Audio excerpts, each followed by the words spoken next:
कभी सोचा है कि एक फुटबॉल को किक मारने से लेकर ग्रहों के अपनी कक्षा में घूमने तक इन सबके पीछे एक ही नियम काम करता है?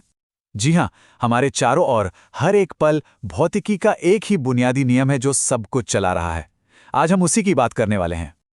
और उस महान नियम का दिल छिपा है इस छोटे से समीकरण में, F=ma। देखने में कितना सरल है ना? पर असल में ये सर आइजैक न्यूटन की दी हुई वो मास्टर चाबी है जो गति के लगभग सारे रहस्य खोल देती है। तो चलिए अब और गहराई में उतरते हैं और न्यूटन के दूसरे नियम की इस दुनिया को समझते हैं।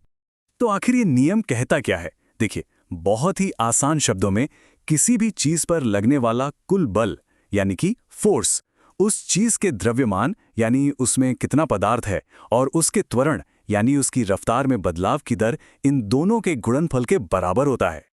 आइए अब इस मशहूर फॉर्मूले F=ma के एक एक हिस्से को करीब से देखते हैं और समझते हैं कि इसके पीछे का असली राज क्या है।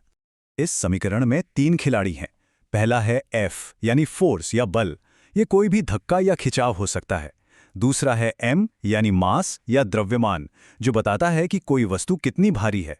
और तीसरा है A यानी एक्सेलरेशन या त्वरण, जिसका मतलब है कि वस्तु की गति कितनी तेजी से बदल रही है। अब मजे की बात यह है कि ये तीनों आपस में बहुत गहरे से जुड़े हुए हैं। मतलब जितना ज्यादा बल लगाएंगे, त्वरण भी उतना ही ज्यादा होगा। और हाँ, अगर कोई चीज ज्यादा भारी है यानी उसका द्रव्यमान ज्यादा है, तो उसे उतनी ही तेजी देने के लिए आपको बल भी ज्यादा लगाना पड़ेगा। बिल्कुल सीधा साधा हिसाब है। चलिए अब इन किताबी बातों से बाहर निकलते हैं और देखते हैं कि ये नियम हमारी रोज की जिंदगी में हमारे आसपास हर जगह कैसे काम कर रहा है। जरा कल्पना कीजिए, एक फुटबॉल मैदान में आराम से रखी हुई है। जैसे ही कोई उसे किक मारता है तो पैर का बल उस गेंद पर लगता है। नतीजा, गेंद में त्वरण पैदा होता है और वो हवा में उड़ जाती है। धीरे से किक मारेंगे तो धीरे जाएगी और जोर से मारेंगे तो तेजी से जाएगी। ये F=ma ही तो है। और ये वाला उदाहरण तो हम सब ने महसूस किया होगा। एक खाली शॉपिंग ट्रॉली को धक्का देना कितना आसान होता है, क्योंकि उसका द्रव्यमान कम है। लेकिन जैसे ही वो ट्रॉली सामान से लबालब भर जाती है, उसका द्रव्यमान बढ़ जाता है और अब उसे उतनी ही रफ्तार से धकेलने के लिए बहुत ज्यादा बल लगाना पड़ता है। तो F=m तो हमें काफी हद तक समझ आ गया। लेकिन क्या न्यूटन के इस नियम को देखने का कोई और, शायद इससे भी ज्यादा बुनियादी नजरिया हो सकता है? चलिए अब इसे संवेग के नजरिए से समझने की कोशिश करते हैं। क्या ये पूरा खेल सिर्फ द्रव्यमान और त्वरण तक ही सिमटा हुआ है, या फिर इसमें कुछ और भी गहरा छिपा है? इसका जवाब है हाँ।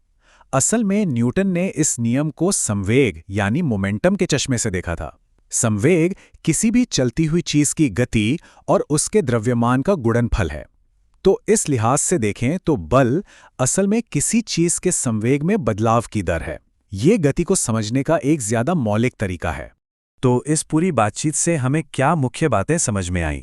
आइए एक नज़र में सब कुछ दोहरा लेते हैं। अगर कुछ याद रखना है तो ये 3 बातें काफी हैं। पहली, बल, द्रव्यमान और त्वरण आपस में जुड़े हुए हैं। दूसरी, ज्यादा बल लगाने का मतलब है ज्यादा त्वरण। और तीसरी, किसी भारी चीज को हिलाने के लिए हमेशा ज्यादा बल की जरूरत पड़ती है। बस यही है न्यूटन के दूसरे नियम का पूरा सार। तो इस पूरी जानकारी के बाद अब एक सवाल उठता है। जब आप बल और गति के इस गहरे रिश्ते को समझ चुके हैं, तो अब ये नियम आपको अपनी दुनिया में और कहां-कहां काम करता हुआ दिखेगा। एक बार इस पर ध्यान देना शुरू कीजिए तो शायद ये आपको हर जगह नजर आएगा।